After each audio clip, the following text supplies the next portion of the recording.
everybody. It's Wednesday, December 15th. I'm happy to see you here. All those of you who are in the middle of grading your finals, this is probably a small respite in the anxious moments as you review your student work. So thank you for joining us.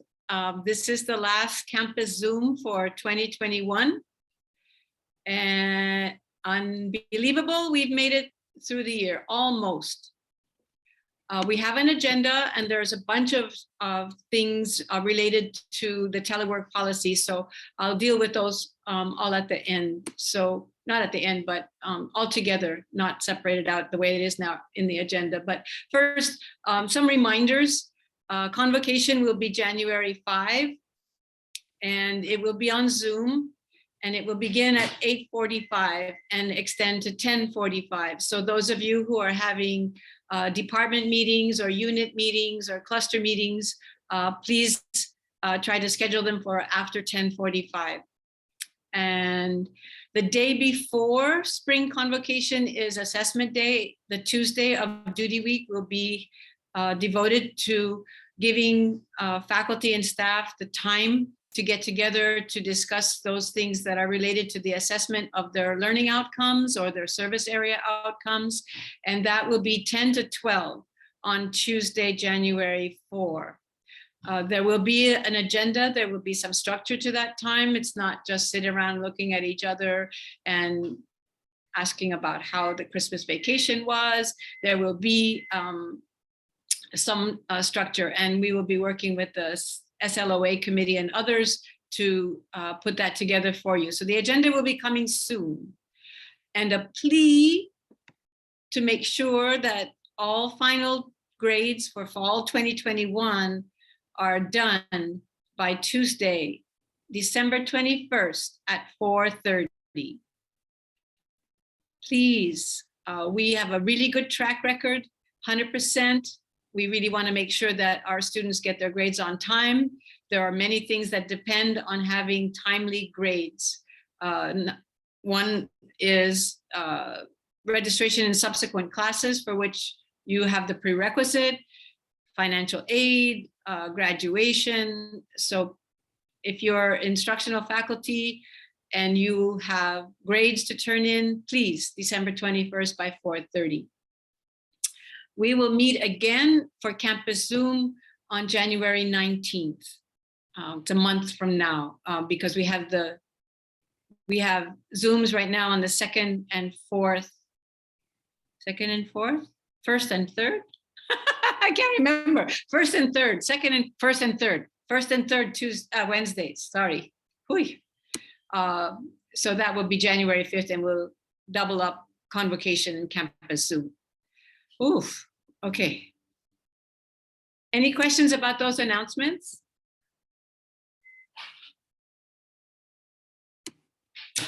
Okay, rather than going to telework policy, which is next on the agenda, I'll make room for participation verification, and then we'll get into the telework stuff.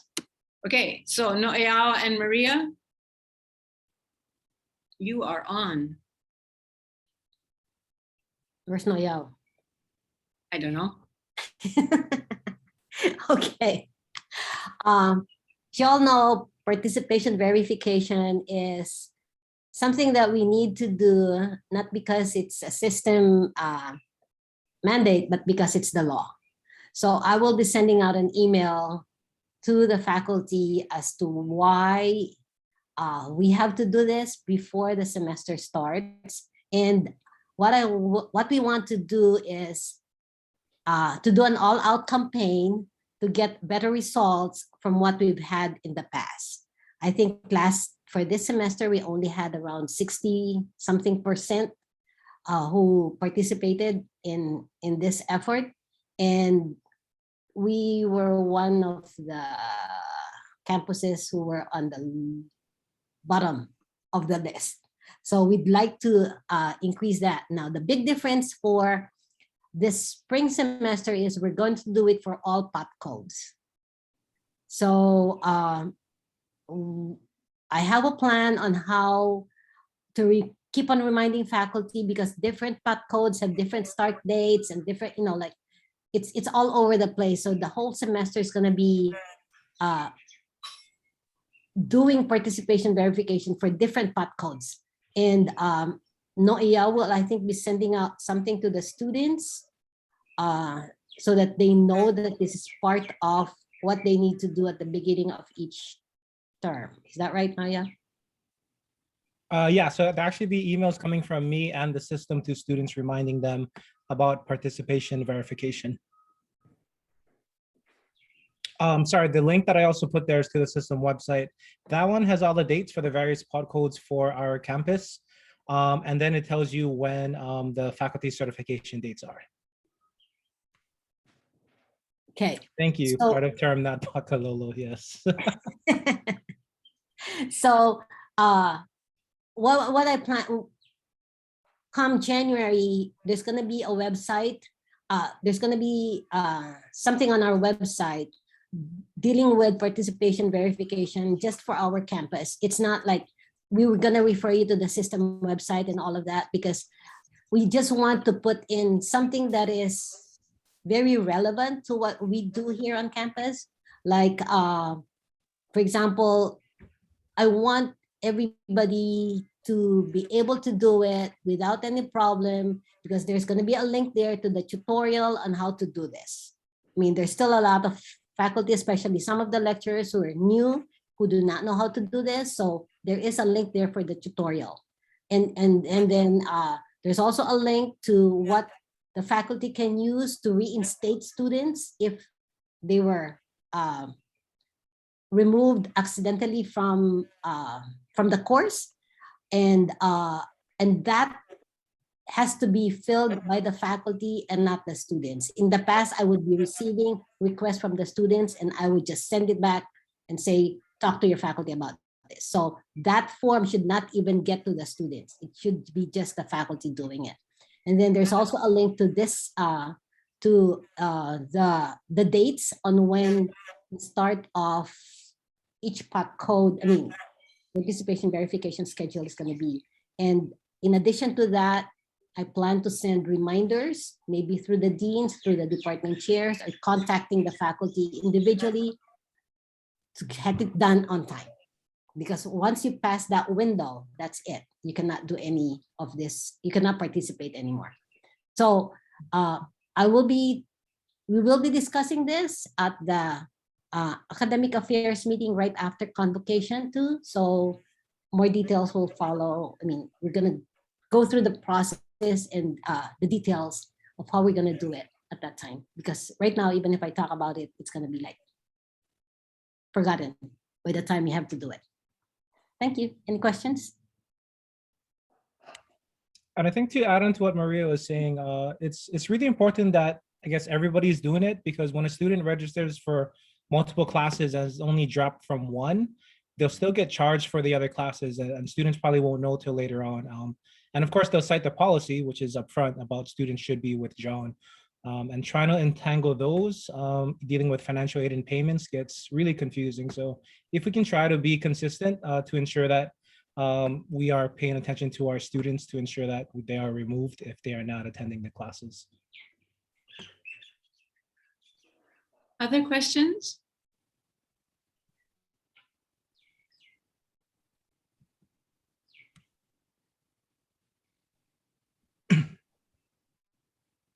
There's a question, Noel.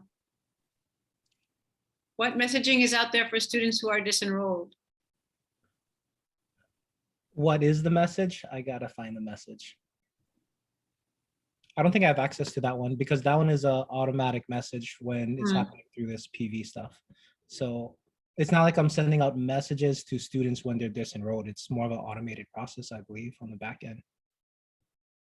But sometimes they find out and they shouldn't have been, and then they have to go through that whole re-enrollment process. Yeah, Maria? They have to go to their instructor to reinstate them. I think probably what has been most beneficial in the past is instructors just sent out an email to students reminding them about participation verification. And then usually it kind of triggers something, either they do an assignment or they send an email. So that one has probably been the most effective, when the professor just says, hey, this week, ensure to abide by the participation verification policy, this is what I'm looking for. And it makes it really easy to then check, this is the people who should be included. And if students didn't answer, then it's really easy to identify them at that point. Just as a reminder, there is a UH website that has links for faculty and for students that have answers to general questions, tutorials, videos, all sorts of support. That link is also going to be provided in the web page that Joanne is going to be posting for before school starts.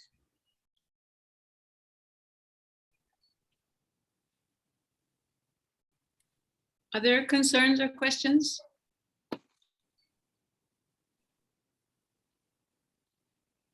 Okay, hearing none, we'll move to the telework policy. The telework, Denise. Ah?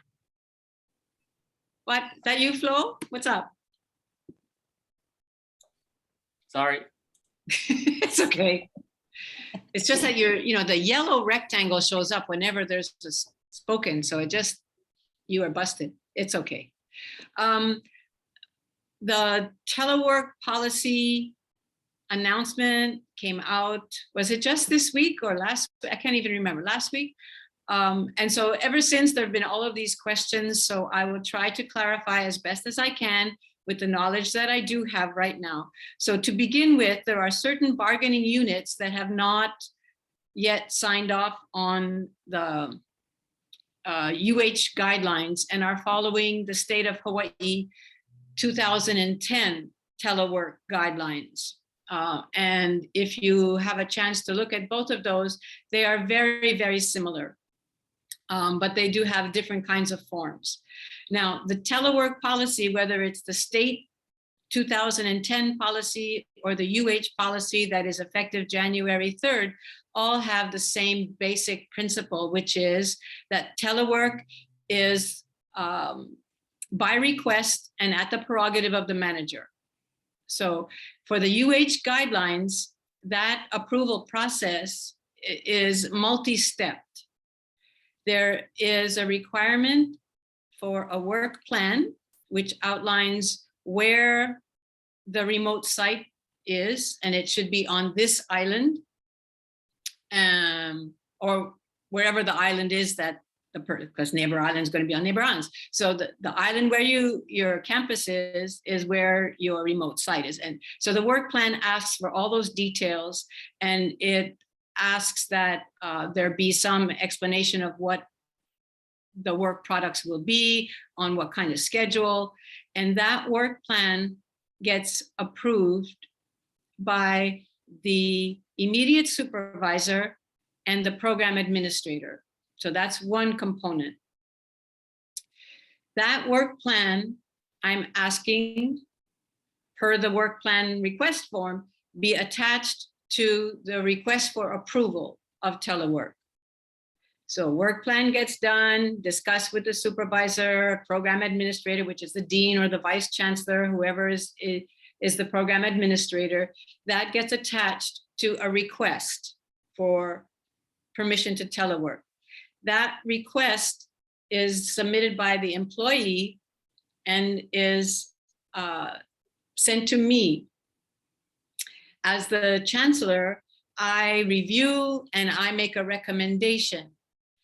My recommendation that is on the form, plus the work plan, that gets sent to Vice President LaCroix or her designee, which is Mike Unebasami.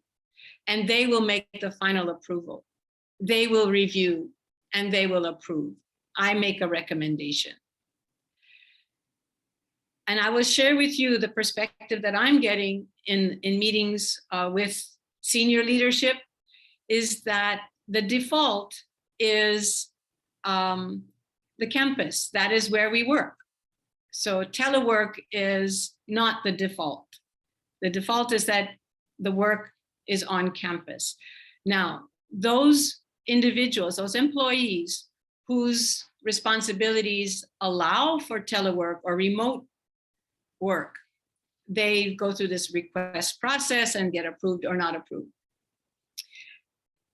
that is being seen as an option. And senior leadership is seeing the option as not 100% option. So what I'm suggesting is that as you consider your telework options, that you consider some campus work, that you come to campus at some point for work. Now, let's talk a little bit about who gets to do these things. Yes, David, thank you. I didn't even rehearse this with you, and yet there you are, right on time. Yes, instructional faculty need not do a work plan, need not get approval to work remotely, since many of them are already working remotely. Non-instructional faculty need to do a work plan, need to make a request, and need to be approved. Now, there's something in the agenda that suggests that in accordance with the UH faculty work from home telework procedures, that non-instructional faculty are exempt. That document that is linked in the agenda is dated August 2020. And that document is associated with the COVID telework, which is no longer going to be effective come January 3rd. So January 3rd, the policy changes, and that is the permanent telework policy. And that document that's referenced in the agenda is no longer valid because it's associated with the prior COVID-19 telework. And I know I asked twice about non-instructional faculty. So that is the answer that I got. So who did I ask? I asked at the Chancellor's meeting, and I asked in the email to the Chancellor separately. So 2 occasions with Erica Lacroix and Mike Unebasami present. So if you want to go back to UPA and say, my Chancellor said I have to go ahead, get your union to confirm, because I believe they've signed off on the policy. So what questions do you have before we get into the other questions that are on the agenda? I know that there are many questions. You can unmute or you can put in the chat, either one.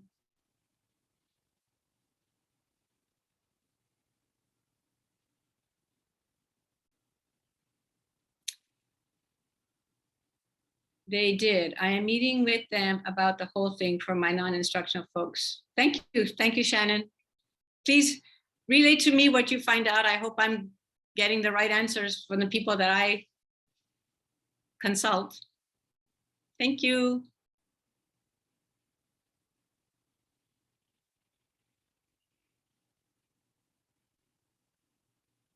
Any other questions about what I've said?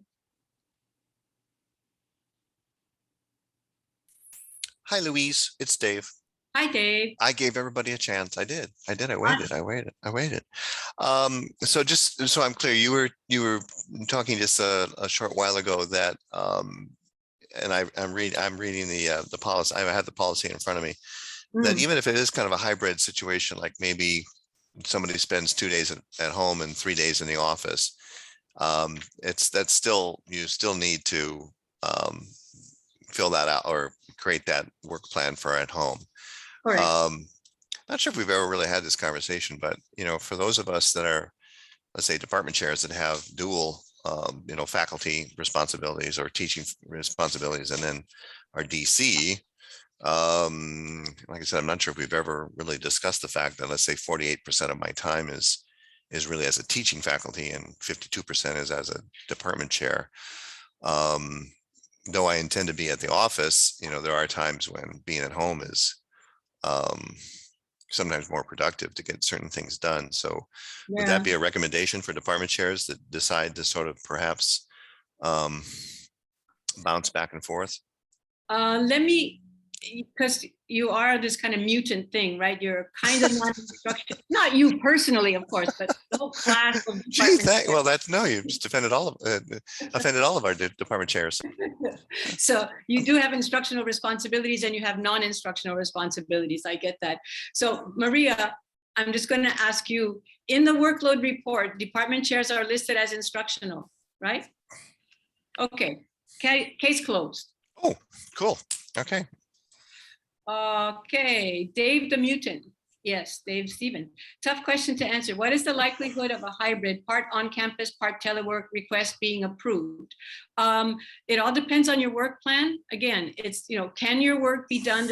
In the policy, there's like multiple considerations. Do you have the technology that you need at home? Do you have a safe space? All of those other things are part of that decision. But a hybrid, part on campus, part at home, again, it's a question of the work plan and whether or not the function that the employee performs allows for that to be okay. And the needs of the unit also allows for that to be okay. So there's not just, what if I just say, is it better to say 2 days or 3? It's really, can the work be done? Do you have what you need?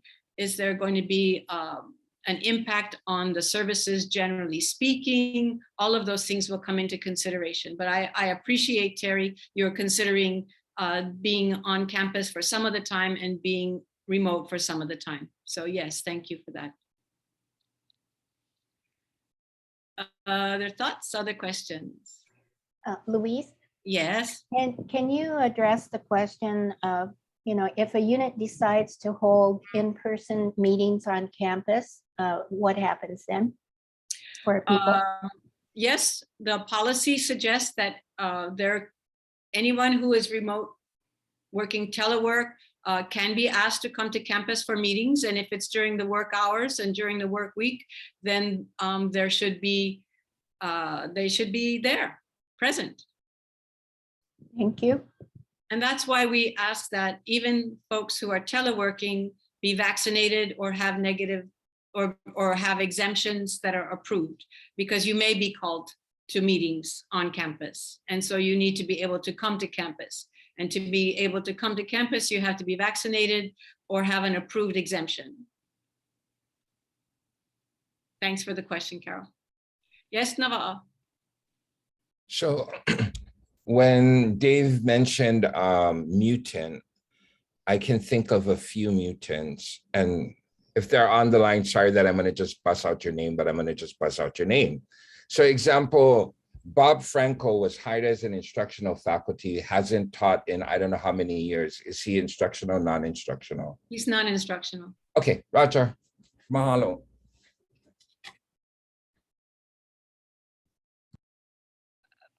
Shannon, you're asking about medical exemptions from work, from coming to a site. I mean, those kinds of very individualized requests would probably need to be handled by the program administrator.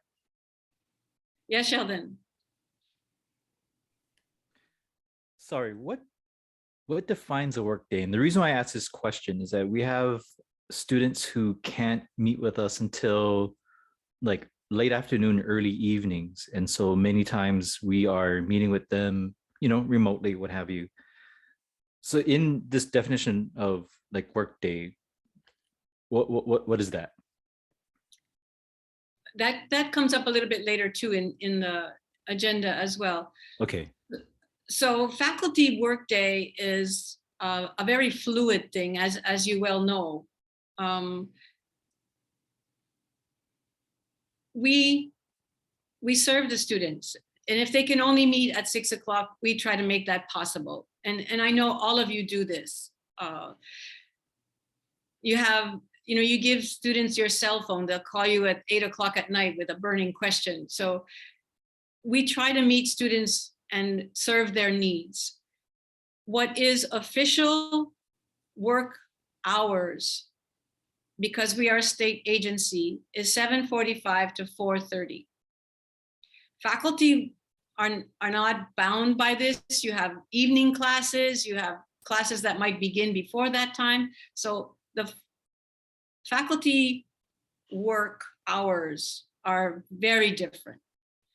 The rest of the employees, most of us, have that 7:45 to 4:30 timeframe. Beyond 4:30, you might get pay differential. So it's very, very different. My expectation, as I said, is that the offices that serve the public, the offices that serve the public or serve the employees should be open for service 7:45 to 4:30. Library aside, library has a different hours, always has had a different hours. But if you are a public facing office, the public should be able to come to the office and get service between 7:45 and 4:30. In the agenda, it says that I asked faculty to be available 7:45 to 4:30. That's not what I said. I said the office needed to be open and able to serve those that it serves. What if the office is run by all faculty? Then if there's all faculty and there's multiple faculty serving the public or serving employees, then I would hope that they could rotate and have the office open.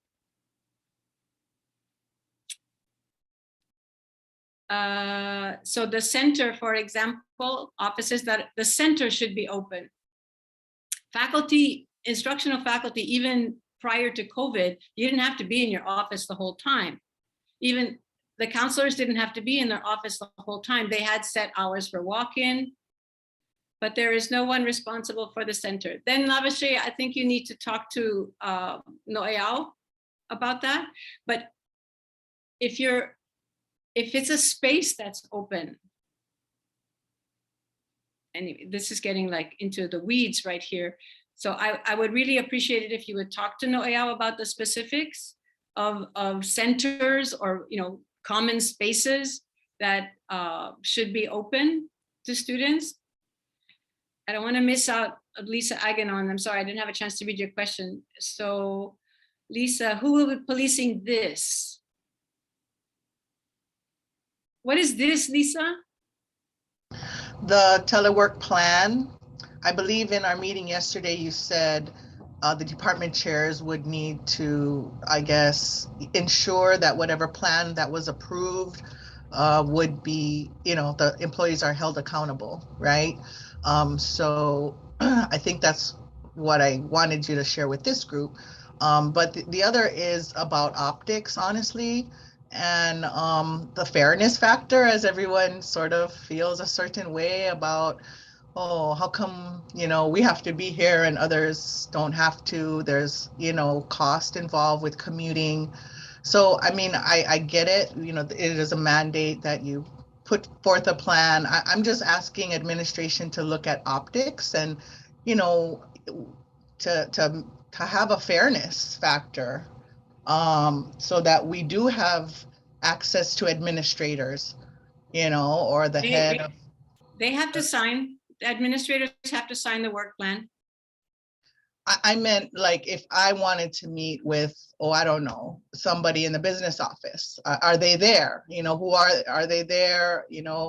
I get that some people are very comfortable working from home. They seem to be doing it well, but it's just optics and the fairness factor, and I think maybe that's an unsaid concern we might have, but I'm just raising it and trying to make you aware that everything has a cost, and sometimes morale and keeping spirits up and trying to be fair.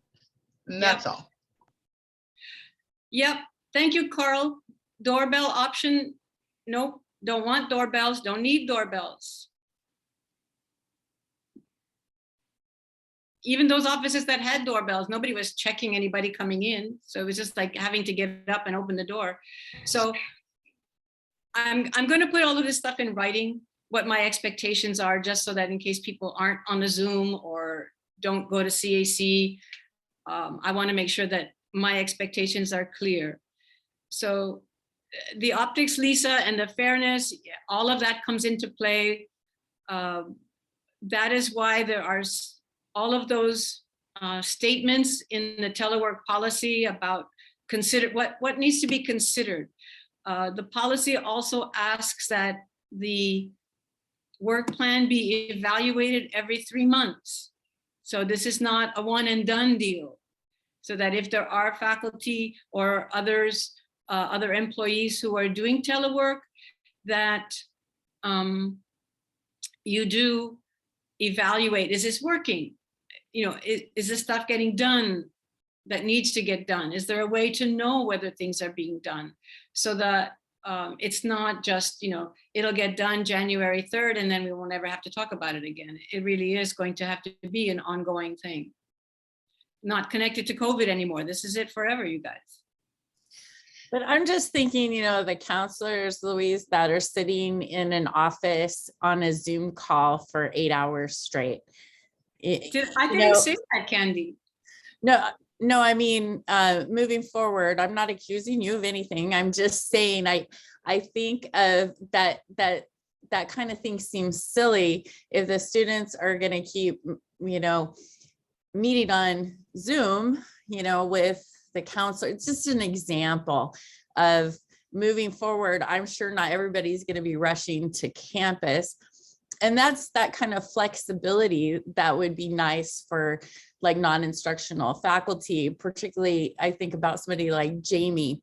Sorry, Jamie, if you're on here, I don't want to pick on you, but doing these like incredibly innovative things. And does that office need to be open 8 to 5? And I don't know. I don't know. I guess I feel like I have to say something at every meeting, but I totally empathize that I would hate to sit in an office for 8 hours on a Zoom myself. So just something to consider.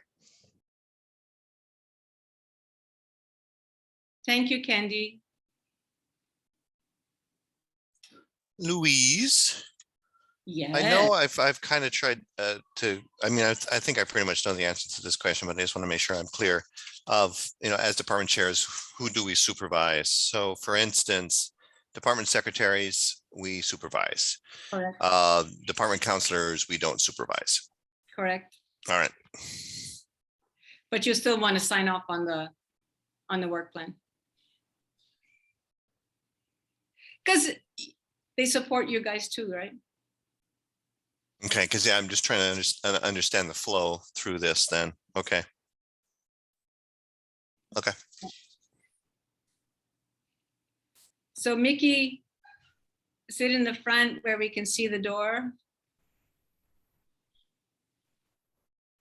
I mean, if there's a doorbell that says ring the doorbell and come in, I just don't want to have ring the doorbell, the door is locked. I mean, that's not who we need to be to the students. It's setting up barriers. And so yes, Annie, in-person help, yeah. You know, this is a balance. This is trying to, and it's the same with instructional faculty, right? So there's a comment in the agenda about, are we going to have more in-person classes?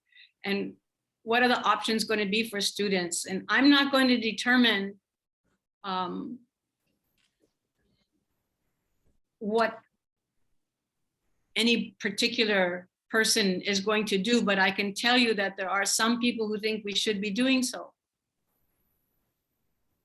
There are real concerns about what the experience is for students.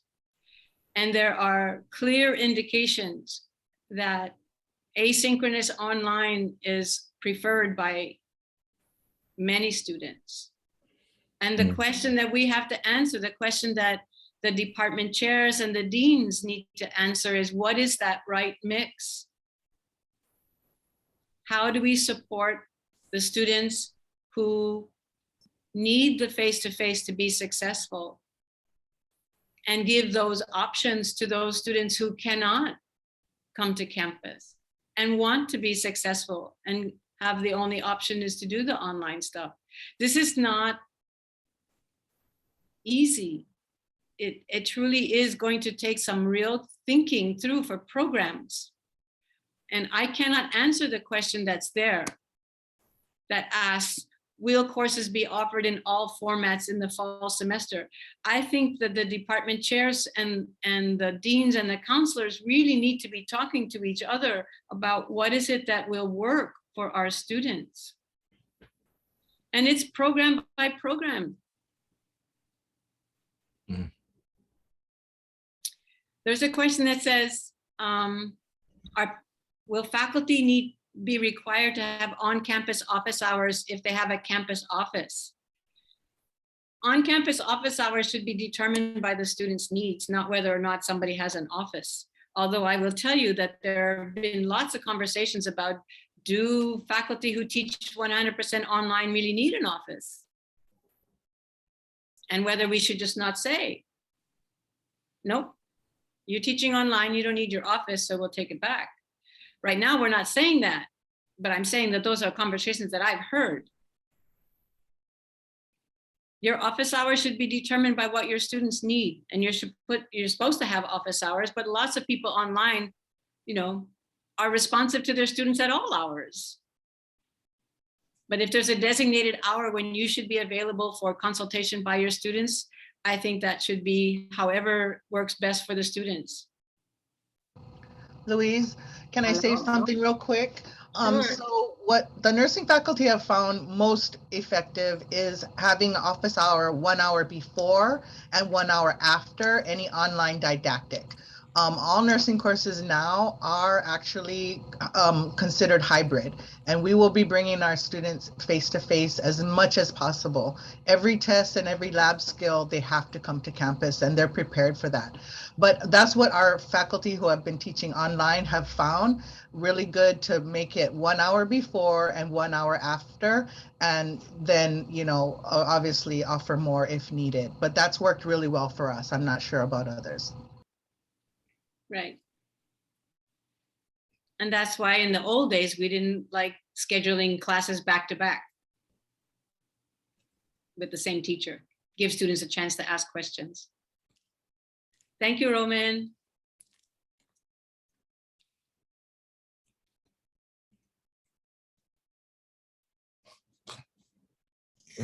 The message has just changed so much overnight, from like, we need a doorbell to like, we don't need a doorbell. And I think we're just feeling like maybe, trust us. And I don't mean you, but just, as a whole, like counselors know when their appointments are, and this might be better through Zoom. And I know that this will be approved at different levels, and it's really none of my affair. But, trust us, because we've been doing it. And the transition, I think it'll all happen in time. We'll have more classes, we'll feel more comfortable seeing each other and all of those things. So with that, I would just ask when people submit for their approvals in that to trust their work ethic. Thank you, Candy. I don't think, sorry, I was just gonna say, I don't think we start with the principle that people are going to be doing telework so they don't have to work. I don't think that's who we are as a campus, but it is formula driven in terms of, the forms, the process, the procedures. Nava. Yeah, I'm just thinking of how we can maybe, I don't know if it's a Google Doc or something where hours of operation is clearly communicated. Because I know since the pandemic, students have come, and I've taken them to like, okay, let's go over here. I said, you sure? They said they were going to be here, and So like, if we can clearly communicate when they will be available, then, so that's my biggest worry, is that when I run into a student because they look lost and they're looking for a place, and I take them there and nobody's there, or the person who's supposed to be there isn't there, I think that might be a little frustrating, because I know a couple of them have driven like from Waianae, and I'm only going to be here for this day. And, so whatever, I'm cool with whatever administrator decides, whatever, but how can I make sure that I know what those hours are, so I can, when I run into students, I can make sure that where I'm leading them, there'll be somebody there. Thanks, Naval. Other thoughts, other concerns, other unanswered questions? Just a comment, and just sitting back and listening, we can even hear amongst faculty that they have different viewpoints on whether people should be here or not here. Some should, some shouldn't. What are the hours and those types of things. So I think you made a really good point in that this is alive and evolving, and it's not, we're going to put something in place and it's going to stay that way. We're all kind of tiptoeing through this new environment and what it's going to look like long term. So I wouldn't be too upset with the way things are progressing, because it's going to continue to evolve as our enrollment numbers change or shift, and people's workloads are going to change and shift, and more students coming back to campus and those types of things. So you, like I said, you can even hear amongst, faculty and staff and others that everyone has different points of view on how we should move forward. So I would just personally ask for patience and kindness as everybody tries to navigate, what this is going to look like moving forward. Thank you, Lisa. I'm just going to check the agenda. Is there anything that I haven't answered? If you put something in the agenda, let's see. Does UH plan to make any changes in the future to make this less of a barrier? Oh, this is the disconnect between Lumicide and health clearances. No, Al, you want to say anything about that?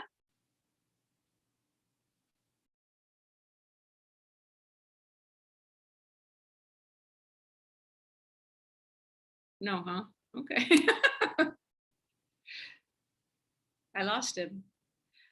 I think I had a chance to ask Noelle a little bit about this. And so medical records for TB, MMR, Tdap, all of those other things go to Kekaulike. And the COVID related vaccination or exemption goes into Lumicide. I don't know. I think there's something on the website about whether or not we are going to be doing vaccinations as part of application. I think not yet. There was some, and I can't remember what it was. There was some reason why they were not going to I can't remember, but they were not yet going to require it as part of the admissions process, the way that TB and MMR. So it will be bifurcated for a little bit more. Noelle, how off am I? No, that's correct. I think the process is confusing because we created a process that for something that happened, what, a year and a half ago, which usually takes us way longer to do it. So, I mean, it's vastly different only because we cannot use the same processes. It just wouldn't make sense. So that's why it's extremely confusing for students. I think the health records go one way. Lumicide takes care of the vaccinations. If we want to get into exemptions, that is through a quality form. All of which is extremely confusing. You can refer the students to our offices and we can kind of help navigate them, but there was really no way around that. I mean, this is probably in the short period of time, this is probably the best as it can be until we probably get a little bit better at it. Yeah. There's a question about food service on campus in the spring. Again, we don't know what the foot traffic is going to be. We'll get a better sense of that in the first week or so. I know that we are in negotiations with a food truck, and I'm not sure where we are on that. just at this moment. So if anybody else has updates on that, feel free to share.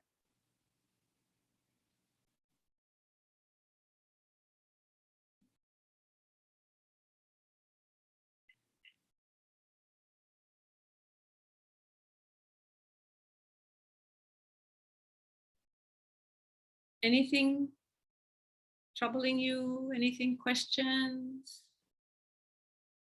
Repeat what is expected for staff in BUs that have not signed off yet. There is a document that is you should go to your union. Go to your union website. It'll have all the information there. But there's a document dated 2010. It's the Hawaii State Telework Guidelines, State of Hawaii Telework Guidelines. I'm sure your bargaining unit website will have all the relevant links.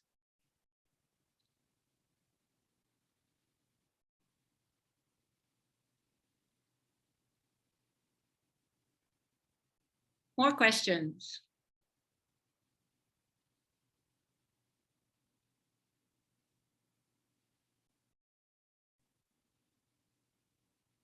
Looks like not. No? Okay, well then, in that case. Sorry, Louise, I did have something in the chat. Oh, I'm sorry. Yeah, I have a student who's graduating. Well, this week we have a pending ceremony, as you know, on Friday. Is it Jacqueline you're talking about? Yes. All right, we got her under control. Okay, thank you. Sorry. Yep, she's emailed just about everybody.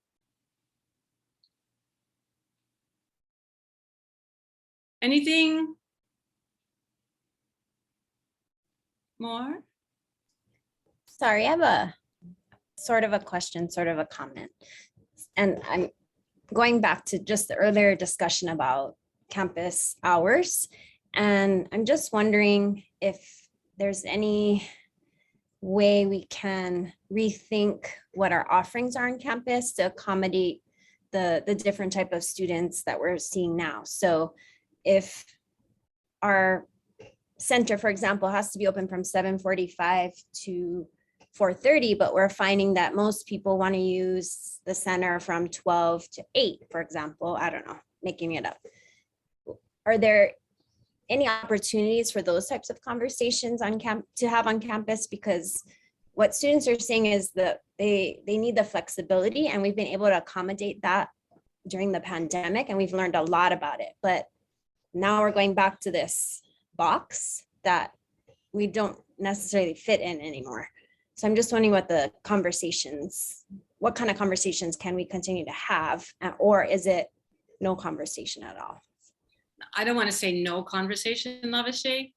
And I think, you have data that suggests what the student needs are. So I think there is room for conversation. I just don't want somebody walking up wanting to do something on the campus, on a transaction that they can't do because we're only open from 10 till 2. That doesn't work for me. I've seen lots of people at windows saying, you can't do anything. So based on your students and the demands, and you talk to Noeal and everything's okay, and you can work it all out because the faculty have flexible hours and they can stay till 8 o'clock. That's, I don't want to just say, no, it's just gonna be, oh, look, I'm rolling my eyes. No, never are, look. It's not just 7:45 to 4:30 and then everybody packs up and everything goes dark. I mean, it really will depend. And that's why the library has different hours as well. So maybe yours is a gathering place that has a different set of hours, and people wouldn't expect it to be open necessarily. I don't know. I just don't, I just feel for people who come to this campus and can't get done what they need to get done because we're just not open. Yeah. What was it? Transactional? Yes. I want to do business on the campus. I need to get HR signed. and I go to HR, it's not open. I cannot have that.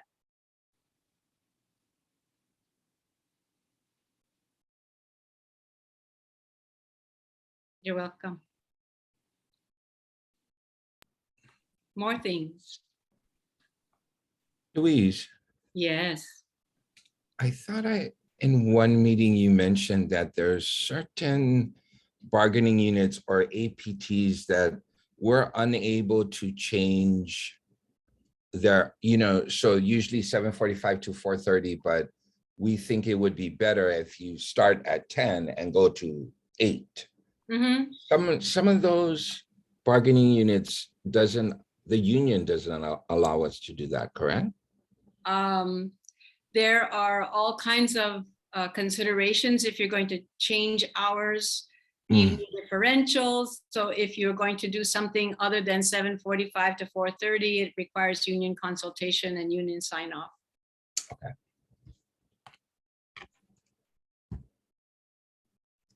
Not faculty. Just want to say that. Candy, just want to say.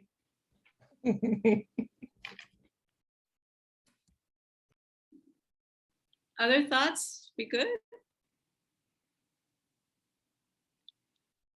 And thanks to those of you who were part of the CAC yesterday, it was just yesterday, and putting in your thoughts in those Google Docs. They're still up there, so we're going to be leaving them open till Friday, and then we'll compile all of your comments and respond.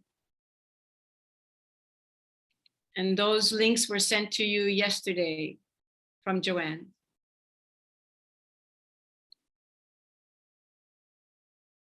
Did I miss anything in the agenda? What did I miss?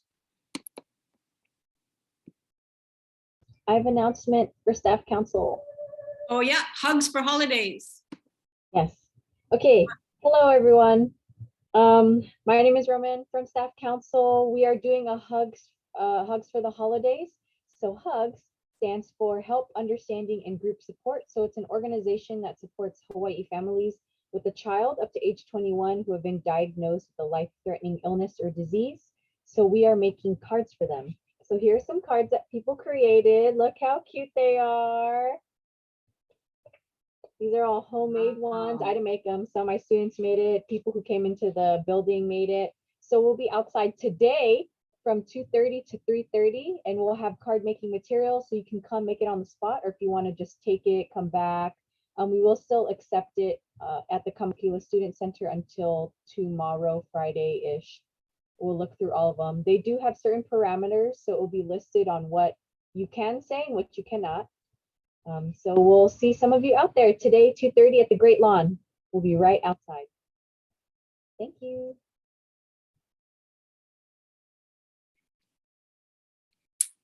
Yes, thank you, Mickey. There is no consistency or reasoning. I'm sorry.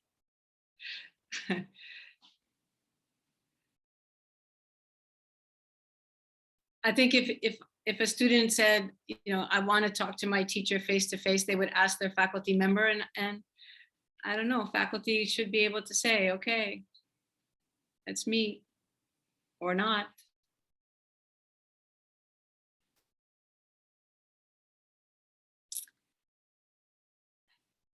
All right, then with a few minutes left, and it's the last one before Christmas.